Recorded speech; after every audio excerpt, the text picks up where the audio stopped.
Hello and welcome to This Week in Laker Football. I'm Tyler Kieft, joined by Head Coach Tyrice Grice of the West Bloomfield Lakers. Coach Grice, coming off an impressive win at home against your rivals, the Clarkston Wolves, on Family Fun Night, and 35-27 was the final score, but West Bloomfield definitely was in the driver's seat for the majority of this game in all three phases. You, at the end of the game in particular, you were talking to your team about continuing to bring the energy throughout the entire performance. They got up in the comfortable lead against a really talented team, 28-14 lead about a few minutes into the third quarter, and then all of a sudden you look up at the scoreboard a few minutes later as you go into the fourth quarter, and it is a 35-27 game. For your team, as you're talking to your guys about keeping the foot on the gas, what do you think changed in that second half to where your team maybe wasn't entirely playing to that full effort to maintain that comfortable lead against the Wolves? Well, in the first half, let's talk about the first half before we go into that. I think number 34, the running back, had over 120 yards rushing in the first half.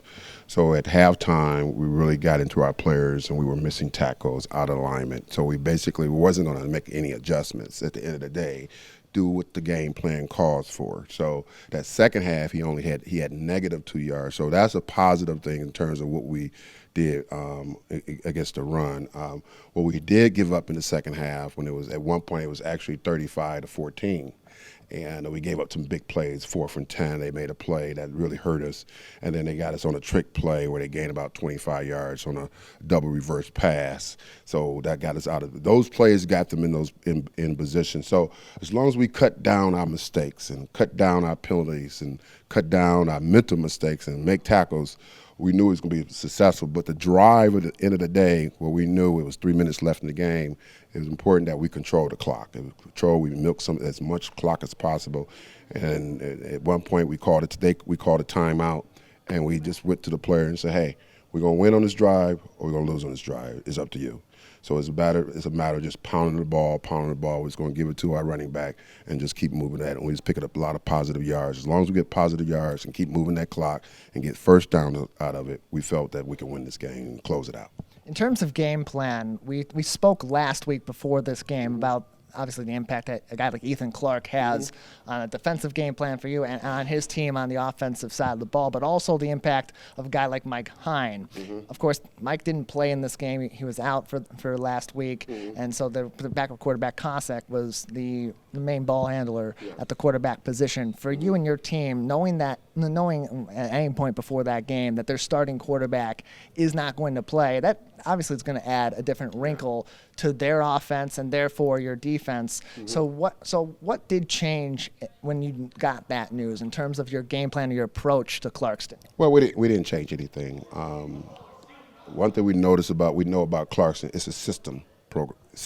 Their players work within a system, and the quarterback didn't change how they do things versus the first starter or first string or the second string. Didn't change how we felt, because you guys still has to account for that player. And in fact, he kind of hurt us a few times throughout the game in his running ability. So we knew, but at the end of the day, our whole game plan was we got to stop Ethan Clark. No one else really matters, but 80% to 90% of the plays go through him. So we were able to do that in the second half. The first half, he was able to pick up some plays, and we was able to contain him. But in the second half, he was only able to get negative 2 yards offense in that second half rushing.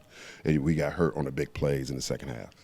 And you mentioned shutting them down much more effectively in the second half, and the impact that can have on an offense like Clarkston as they're trying at that point to get the receiving game more involved. And that's not an easy task, shutting that down either, with talent like Desmond Stevens, Cole Jarvis playing in that game as well, and they've had big weeks over the last few weeks. Shutting down that defensive front, that offensive front, the wide receiver core in particular, is that more about that pressure you were able to put on Cossack in the backfield, or more about just the great coverage that you've had from your defensive backs all throughout the season? It's a combination of both. Every time he threw the ball, I like to roll out, we had somebody in his face. So when you got a quarterback rolling out and you got a player in their face, he can only read one side of the ball, one angle of the ball. So as long as that guy is covered, so that's a combination of the both. So we was able to put a lot of pressure on him, and that helped. And we knew he was a young quarterback. We knew he was a backup quarterback. But he did hurt us as well. So he got the ball off on a 4th and 10, and they have like a 6'6" tight end, and we had a short guy, and he was able to jump over it. We take that play up. We stop that play, change the whole entire momentum of they come back. On the offensive side of the ball, we saw, much like we've seen develop over the last couple of weeks, getting more of the players involved in making plays and getting targets kind of spread out throughout the immense talent that you have on the offensive side of the ball. How has that added a new wrinkle to your offense, or at least added a benefit to, what benefit has that added to your offense to be able to have these plays designed for so many different guys? And if a play falls apart, you got secondary and tertiary options down the line to then get the ball to and still be highly effective. Well, we have a lot of talent on this team, and these guys want the ball. So you try to spread the wealth as much as you can without losing sight of, at the end of the day, it's a team sport. But each week is maybe a different person. Last week it was Kenneth Jones running the ball. Before that it was Dre Hill with 2 touchdowns. And you're always going to see Samaj Morgan making plays. But those guys are the guys that people may not see. They look at Samaj, but we have other weapons in terms of getting the ball to them. So if you stop one player, then you have to go after another. So that just helps.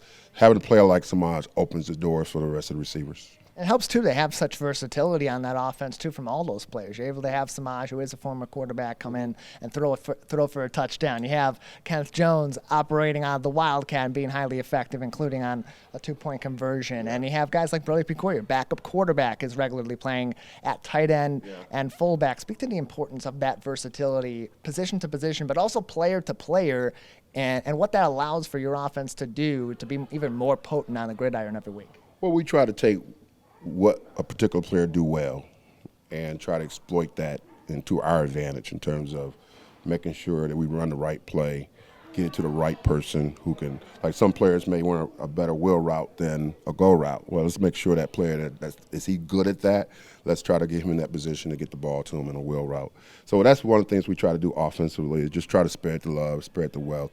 And if you don't, we're going to have some calls from parents and friends, and hey, why this guy didn't get the ball enough? So we just try to stay within the system and take what the defense provides us and try to exploit the weaknesses. So we do move guys around. We may put Samaj in the backfield, let them roll out, create a mismatch on the linebacker. So in that particular case, but it's very important that we keep the defense off balance in terms of our game, because you try to stop the running game. You got Rick in the passing game. You try to stop the jet. We got the power read. So there's a lot of things that we can do offensively that we can exploit. We just haven't yet put it all together yet. And when we do, that's when you're going to have something special. And it all comes back down to that offensive line continuing to be as stellar as it has been all season long. There were several times where Dave would be making the call, and the first thing I'm thinking about for my color commentary is Rick's got all the time in the world here to make a decision. And as things are breaking down, these guys are athletic enough. That offensive line's giving this offense second, third, and fourth chances to make plays. The offensive line is got to be the backbone of your team. Particularly on the offensive side. We have great guys on that side of the ball. We got Mir Herring committed to Michigan, and we try to run behind him. And once he get his hands on you, he's going to drive you. He loves to finish, and that's the strength of Amir, is that he's finished, and his blocks could be very deadly to some of these players out here. So it's very important that we try to maintain that, establish that running game, because we got some guys up front that can move the ball. Well, Coach, we'll take a break. We'll come back. We'll talk to a couple of players. Then we'll preview another big game, this time on the road, heading back to Rochester to go up against Rochester Adams. We'll give a thank you to our sponsors that sponsor, of course, this week in Laker football and all of our Laker football broadcasts, the Orchard Mall, Premier Pet Supply, as well as our friends at the Greater West Bloomfield Cable Communications Commission, Michigan Week Committee, and, of course, Deb and Ken Macon sponsoring each and every one of our broadcasts. We'll take a break. We'll come back. A couple of players on the defensive side of the ball. Coming up, big week for defense here in West Bloomfield. And then we'll preview the game against Rochester Adams. You're watching and listening to This Week in Laker Football. Lakers with the ball, sweep right side. Good for a first down and maybe even more. Down to the 10, the 5. Touchdown, West Bloomfield. That's Ralph Rogers.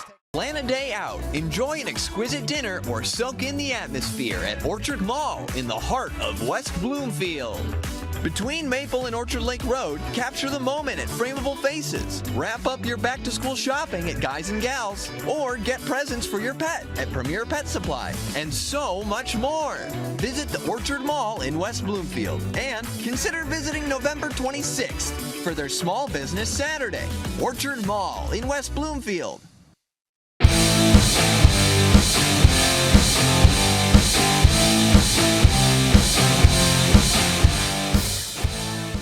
Welcome back to This Week in Laker Football. I'm Tyler Kieft, joined this week by West Bloomfield defensive tackle Xzavier Davis. And Xzavier, your team's been having a really stellar performance on the defensive side of the ball so far this year. How have the last 2 weeks especially, going up against OAA-Red teams that have been particularly strong on the offensive side of the ball, helped to prepare you for some of the thicker parts of your schedule against teams like Clarkston and now Rochester Adams coming up? We've prepared very good in practice. Coach Grice makes sure we are always prepared for every game. Very detailed. We know what they're gonna do before they're gonna do it. We know what the formations are gonna run, how many times they run it per game. Just preparation is the biggest thing. Coach has some things I forgot it, but I know it's something about preparation, and he loves to say it all the time. Being on that defensive line with so much talent there as well, how does that, having guys like Brandon and Jonathan, Steven on that line along with you, help to not only bolster your performance, but also the danger that comes with going up against a defensive front like West Bloomfield's? We are all brothers on the D-line. We're a whole family on the team. Whatever I put down, they pick up, especially Brandon and big baby Jeremiah. And, yeah. So you and others have mentioned this. You mentioned the family aspect of your particular position group, but also really the general team as a family as well. What do you believe makes that work in that way? What do you believe about your team makes you a family? You really have to buy into it. During summer camp, it was very hard. We had practice from like 12 to like 7 p.m. And, who likes to argue first thing in the morning? And we all knew each other before high school really much. So it's just a brotherhood that's built beyond time. But just like every family, we have our arguments and everything else. So, but we're a family at the end of the day before anything. So this isn't your first season on the varsity squad. It's not your first time playing against some of these more competitive teams in the state. Having that experience, that playoff experience, but also the experience of losing in the playoffs in the past, how does that for you and some of the other vets coming back this year on the team, how does that motivate you to go into each of these games, especially tough games like you have coming up on the road against Rochester Adams? Last season, it definitely lit a fire under us. I'm talking about we had the best offseason we probably ever had in West Bloomfield history. Shout out to our strength and conditioning coach, Coach John Reyes. But yeah, definitely lit a fire under us. We are taking this season very serious because we do have, to me, the best chance to win a state championship. So yeah, especially going against Rochester this upcoming week, it's the biggest game of the season for us, honestly. So like I said, preparation, but it definitely lit a fire on us, and we definitely want to get them. We're joined by Xzavier Davis on This Week in Laker Football, West Bloomfield defensive tackle. And Xzavier, as your team goes further along in the season, and particularly the more veteran leadership like yourself, Brandon, and others on the defensive side of the ball, in terms of a whole unit in that front seven in particular, what do you guys need to do and continue to improve on going forward this season, in your opinion, in order to make you guys the absolute contender in D1 for the state championship?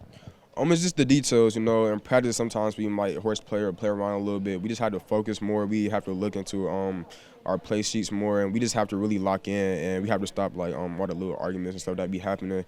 But we just have to really lock in with each other, and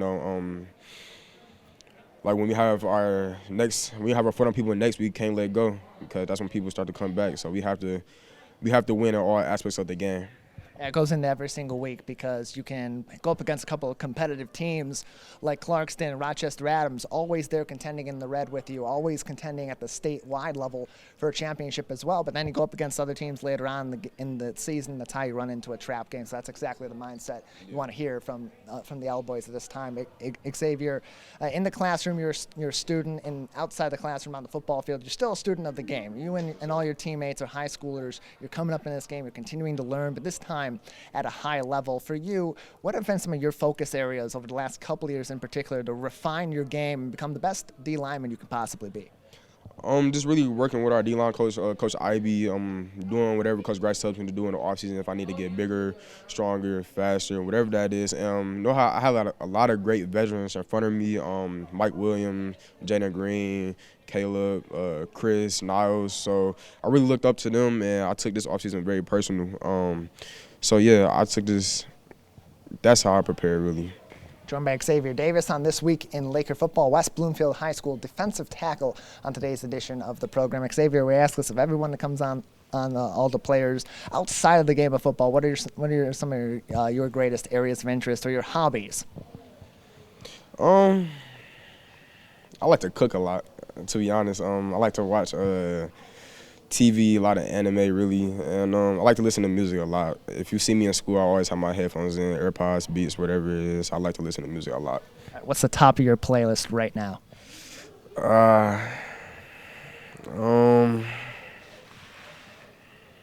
That's a hard question. Maybe like 42 Doug or something like that. I listen to a lot of Detroit rappers, to be honest with you. That's it, to be honest. I only listen to rap. I don't listen to no singing stuff, really. So nothing like that. Xzavier, anything else that you'd like to say at this time about the football team or anything else about West Bloomfield before we let you go? If you're watching this, come to West Bloomfield and any other high school out here. We the best in the state of Michigan, I promise you. Making quite a statement there. Thank you very much, Xzavier. We'll take a break here on This Week in Laker Football. We'll come back, talk more about the L-Boys, and we'll preview this week's game against Rochester Adams. You're watching and listening to This Week in Laker Football. Snap to Cossack. No drop, going to quickly throw off those right, and that is swatted away by the Punisher. Brandon Davis Swain gets in the backfield and knocks that football down.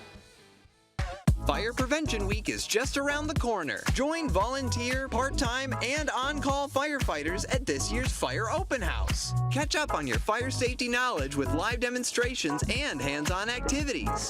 Chat with local businesses and resources about fire prevention, see some familiar faces, fight future fires, and make some new friends. The West Bloomfield Fire Open House, October 2nd from noon to 3 p.m. at Fire Station 1 on Orchard Lake Road. Wake up, Greater West Bloomfield. Start your mornings with The Splash and tune in for The Splash Live.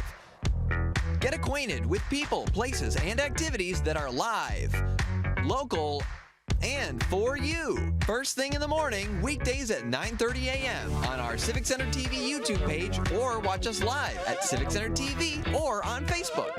The Splash Live, Greater West Bloomfield's live update show.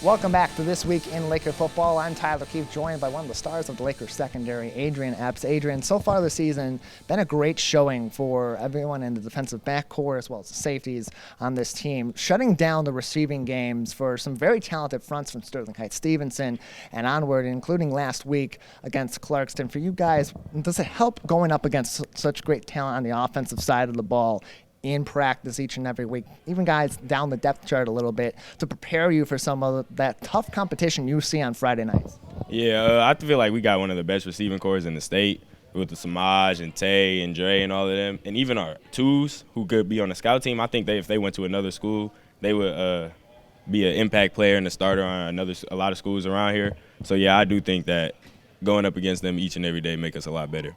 And in terms of playing against some of those other talents from these other schools, what have you learned along the way so far, particularly this season, going up against such talented receiving corps back to back to back in the first 3 weeks? So we got our safety coach. He breaks down our film all day, so we know exactly what each receiver likes to do and how he runs his routes and stuff like that. So that really helped us prepare for the game. Yeah, always a good showing when you're able to limit guys like Cole Jarvis last week and in previous weeks before that, some of those talented receivers in the entire state of Michigan to a few reps, a few receptions all together that are successful, let alone getting all those extra yards beyond that. We've noticed, too, in the run game that the safeties have been really key this year in shutting down that run game, especially against some of these more formidable offensive fronts like we've seen the last couple of weeks between of course, Clarkston, and then previously in the first few weeks of the season as well. For you guys, when you are working with your running game, what are you looking for in terms of that signal between yourself and the defensive front to go and attack the run, especially when you're going up against such talented receiving corps? So last year, we got killed in the run all year. So we took it upon ourselves this year to get stronger in the weight room and get more physical. So we just read our keys, and we made a big statement that we was going to stop the run this year. Yeah, it's definitely working out. It's very often that Dave and I are calling, Adrian and yourself are calling Samaj on those tackles in the run game when you're typically expecting that to be linebackers or defensive linemen. It's that second and third level that can be so key in shutting down big play gains for opposing teams, and the Lakers have done a great job with that so far. Adrian had an interception last week against Clarkson, a really nice play, and it was a perfect setup for you. As a guy that is a two-sport athlete, you're also a baseball player here at West Bloomfield High School. For you, getting an interception like that as a defensive back, it's great to shut down a wide receiver, but just for those that haven't played football, what does it feel like to get that key interception against some really talented receivers and quarterbacks? Man, because I play defense, so we don't get the ball that much. So when it's a chance to get it, it's just the best feeling where I swear it's better than a touchdown, in my opinion. Because especially after last week, I had dropped one, so I got one this week, and it's just a great feeling overall. Mentioning that you are a baseball player, you play in the outfield, you are known for your speed and for your ball skills as well on the baseball diamond. For you as a football player in the fall, what does that add to your game as a baseball player in the spring? Well, of course, lifting with the team, keeps me in shape, helps doing that, and just staying in shape and doing all those other things. Translate. Taking that the other direction, baseball is a lot more of a speed sport necessarily than it is a brute strength sport in comparison to football, just going 1-to-1. But there are benefits you can take from that game as well. So let's reverse that. What about your baseball game and your baseball preparation helps you become a better player on the football field? Definitely tracking the ball in the air because I play center field, so, I got to go get the ball at all times. We're joined by Adrian Epps, West Bloomfield safety, on today's edition of This Week in Laker Football. Adrian, we asked this of all the players to come on this program. What are some of your favorite activities or your favorite hobbies outside of working on the football field? I like to play the game. The Xbox and stuff like that, that's probably my favorite thing to do always. So you're a Madden guy, or you go to Sunday class? Madden, 2K, Call of Duty, all of those. Okay, in Madden, there's Ultimate Team. In 2K, there's My Team. There are so many different modes as well. Do you play in the modes, or are you more single player? Oh, yeah, I'm always in the modes. I like to play with my friends online, compete with them and stuff like that. It's just fun. It's always a fun time and a nice creative way to engage in your favorite sports as well. Adrian, thank you so much for joining us. Thanks for having me. Appreciate it. We'll take a break. We'll come back. We'll review this upcoming game against Rochester Adams, big rivalry game on the road in Rochester with head coach Tyrice Grice. That's coming up next. You're watching and listening to This Week in Laker Football. Quarterback. Got a man open downfield, but it's going to be caught and intercepted by West Bloomfield. Pass is overthrown, and the interception brings it all the way back, and a great return down to the 25-yard line. Fire Prevention Week is just around the corner. Join volunteer, part-time, and on-call firefighters at this year's Fire Open House. Catch up on your fire safety knowledge with live demonstrations and hands-on activities. Chat with local businesses and resources about fire prevention, see some familiar faces, fight future fires, and make some new friends. West Bloomfield Fire Open House, October 2nd from noon to 3 p.m. at Fire Station 1 on Orchard Lake Road.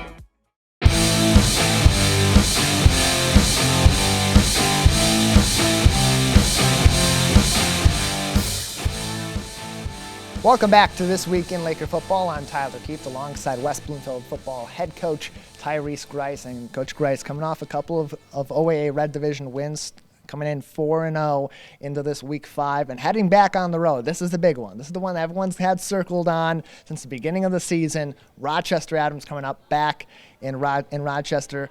Very similar team to what they had a year ago, much like your team is. What about Rochester is your biggest focus, or at least your team's biggest focus as you're preparing for Friday night? Well, this is a very, very big game. I think this game is going to determine who wins the OAA-Red and OAA-Red. And Adams has a great program, as you know. They They went to state championship last year. They beat us twice, in fact, last year. So we have a little chip on our shoulders going into this game. So we just got to make sure that we well prepared for a team like this and make sure that we minimize our mistakes. But getting a good look at this program, Adams is their quarterback. Quarterback is the key to their victories. The quarterback, everything runs through the quarterback. So we got to make sure we contain him, control him, and stop him at the point of attack. Once he get upfield running, he's a hard guy to bring down. But he's a really tough son of a gun, and we're looking forward to playing against these guys and for the challenge. And they got some weapons, too, on that offensive side that allow him to open up that offense even beyond his own personal run game. His brother Tate, a key player on that offense. Yeah. Same thing with Brady Prescorn, one of the most heavily recruited tight ends in the state, and a big physical player that's able to catch the ball and block the ball. Having that added, particularly in the trenches, having Brady there able to play in more of a trench role and more of a receiving role, what does that then add in terms of additional importance of refining that defensive line play this week and continuing for them to have them play at a high level against a team like Rochester Adams? Well, with the defensive line, you got to make sure you play assignment football and the type of offense they run. You got to make sure that everybody know their responsibilities, and do their job. If you're trying to do someone else's job, that's when they hurt you. In terms of the tight end or receiver they have, he's like 6'7". He's going to be a matchup problem for us, but we up for the challenge.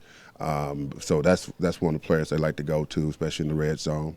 And so we're going to be able to try to put our best player on this guy in size and height. And so we're going to make sure Lorenzo Williams, who's 6'1", cover that guy and follow him everywhere he goes. So that's one of our game plans, and try to take advantage of the height that he has over us and try to match the height that he has over us with our other players. But this is a team that if you don't jump on them early and score points, they will grind it out for you. They will grind it out. So you got to make sure that you don't keep the game close. And as long as you keep the game close in their eyes, they're always going to have a chance to come back or win. So our objective is, hey, let's try to put some points on these guys. I told the offense, if you give us, we play the way we play, then we can keep that score down on their side. But if we play the way we play, we can keep on offense, we can score a bunch of points. But this is a tough team. They play a good defense. And every year is a challenge. It's never a 50-40 ball game. It's always low scoring. I think a lot of it had to do with the way they control the clock and keep our offense off the field. And I think that's always been a strategy of theirs. We just got to make sure we execute so we don't go out 1, 2, 3 and out on offense and put our defense back out there for these long, drawn-out, slow drives that they put on teams. So that's the objective this week, just try to get out early on these guys and keep their offense to 1, 2, 3 and out as much as we can.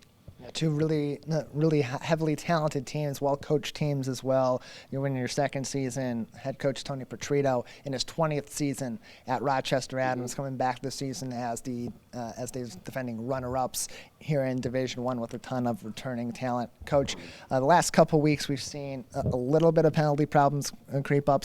A couple weeks ago it was a little bit more inflated than it necessarily was last week against Clarkston, but against Clarkston, it was in some of those key moments that gave Clarkston those second chances, so that chance to come back, put some more points on the board, and make things interesting at the end of the ball game. You mentioned a little bit of that in the scrum with your team at the end of the game about how important it is to maintain that energy, start to finish, and never let that fight up against a team like Rochester Adams especially. And in this part of your schedule, how important, now that you're really at the mid-season point, is it for every single week you guys to go out with that kind of an attitude, Rochester Adams or anybody else? Well, our processes doesn't change. How we prepare doesn't change. What changes is who we play and how we play it. So we try to be consistent on how we practice on Monday, regardless who we play, how we practice on Tuesday moving forward. So when there was a big game like this, we get a little more in depth. More details. We try to change the attitudes and the mindset of players in terms of, hey, this is a big game. It's a conference game. It's a division game. And so when all those things are at stake, it's important that you elevate the conscience of these players to understand how big this game is so they can play at a higher level than they normally play. And this is one of those games where you got to elevate their mindset, change their attitudes in terms of, hey, this is a big game. Preparation is the key. And at the same time, you look at it from the perspective of a player. They're high schoolers. They're still learning the game. In many of these cases, they're trying to elevate their game to that next level while also playing effectively for West Bloomfield and obviously getting that team win. So you and your coaching staff, as leaders, as coaches of these kids, teaching them the game, how do you achieve that balance between this is a really important game and it's time to step up, and putting additional pressure on kids that tend to take the pressure differently than us adults? Well, we say pressure bursts pipes, and we want to burst as much pipes out there. So I think players play better when they know what's at stake, when they're feeling pressured. Fear is a tool, not fear in terms of scared or anything. Fear of the unknown, fear of what could happen. We'll have by changing their mindset with that fear, that if you're not going to come prepared, if you're not going to do the things that you're supposed to do, then the fear is you may lose the game. So we try to put that out there to do all the little things, do all the little details that you got to make sure you do, or they can hurt you. But so those are some of the things we try to really focus on with our players is it's a team game. And a lot of times when you at a program like West Bloomfield, where we have a lot of opportunities to play at the next level, we have to change that mindset to get out of that I mentality to a team mentality. And for the most part, our players are focused on the team. They're really not focused on the scholarships or opportunities outside. They understand that the next opponent is Adams. So we're not talking about what we're going to do in college or what we're going to do at the next level or how I'm going to get recruited. Our focus got to be what's going on in the next event, and that is Adams. Joined by head coach Tyrice Grice on This Week in Laker Football. West Bloomfield and Rochester Adams kick off at 7 o'clock on Friday. Our coverage begins with This Week in Laker Football at 6 o'clock, followed by the Laker pregame show about 6:30 each and every week. And you can find more information where you can tune in and watch the game live, civiccentertv.com/Laker Sports. Coach, we've mentioned the energy, keeping the fire going from start to finish for all 48 minutes of regulation and any additional time that may or may not come about in that ball game. Besides that, what are your three other keys to the game for your team, or key focuses for your team to improve on in Week 5? I think the biggest area is cut down our penalties. I think that's my pet peeve this season, and for the most part, we haven't done a good job at it. Last week game was our most penalties we had so far this season, and that kept Clarkston in the game and kept drives going when it was 3rd and 10 when we got them a first down. So after they didn't get it the first time. So we just I think that's the biggest area of concern going into any game, is making sure that we don't turn the ball over and minimize our penalties. And if we can do that, I think we got a good shot at winning this week. Taking a W on the road, a revenge game for West Bloomfield. Adams comes in to your house a year ago, wins in Week 1.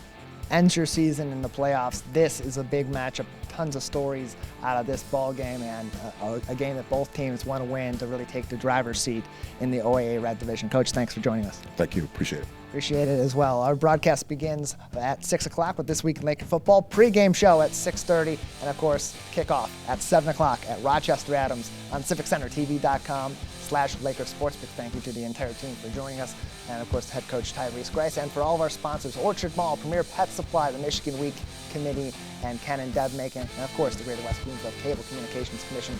I'm Tyler Kieft alongside head coach Tyrice Grice, and this is This Week in Laker Football.